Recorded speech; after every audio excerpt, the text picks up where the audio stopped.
জবান দিয়ে আপনি পরচর্চা পরনিন্দা করতে পারেন কি পারেন না? বন্ধু আমার, এই জবানকে আল্লাহ এমন একটা নিয়ামত দিয়েছেন বন্ধুরে, আর ওই জবানের ব্যবহারটা কত ভালো বন্ধু।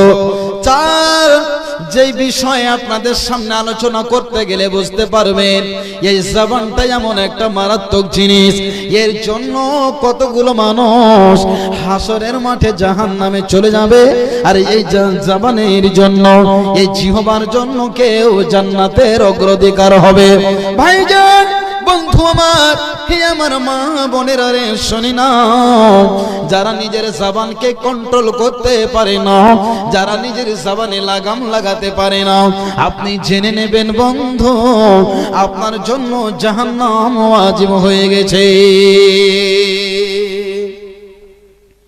দুনিয়ার আপনাকে একটা উদাহরণ দিই।